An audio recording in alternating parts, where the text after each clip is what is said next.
Morning. I've come up here to Cayuse Flats to do a hike of Mount Silverdaisy this morning. I've been up Silverdaisy before. I quite like it up here. It's about 13 or 14 degrees out, and it's 9:15, so good start, and we'll see how far I get. This mountain is called Mount Silverdaisy because they were mining, because there was trace elements of silver all over the mountain. So between here and Bryce Mountain and Steamboat Mountain, they sunk a lot of mine shafts looking for gold and silver. To my knowledge, they didn't actually succeed in getting a lot of ore out, but they worked it for 10 to 15 years, like 100 years ago,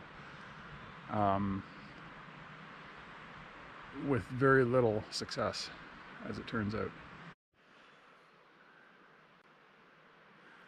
Right here is the tumbled down remains of one of the shacks used by the miners when they lived here. I believe this was a cookhouse, and so they would have gathered here to eat.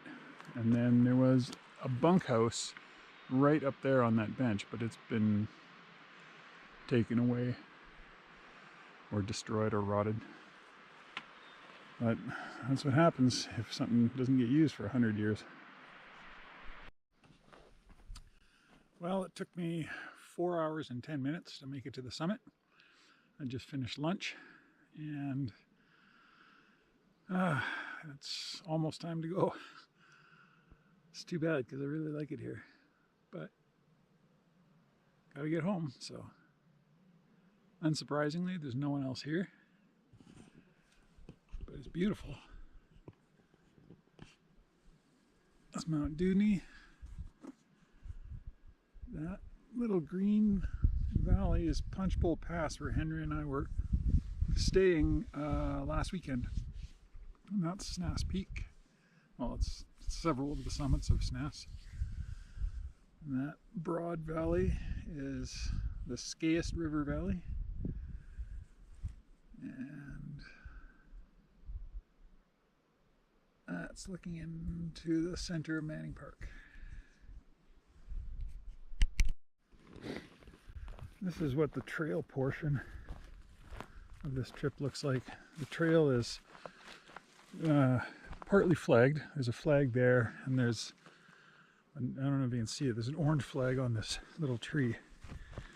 The orange flags are mostly what I've been following, because the trail is more just a suggestion. It's kind of the path where people have walked, but it's not really a formal, set trail. There's the flag right there.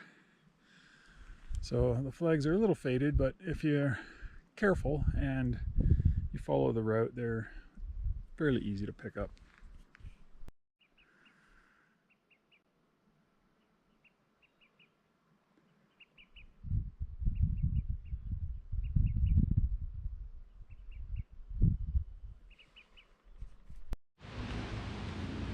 Well, I'm back at the truck. It is 10 after 5, so that means it took 4 1/4 hours to go up, and then 3 3/4 hours to come down. So yeah, 8 hours in total. Pretty good hike. No one else was there.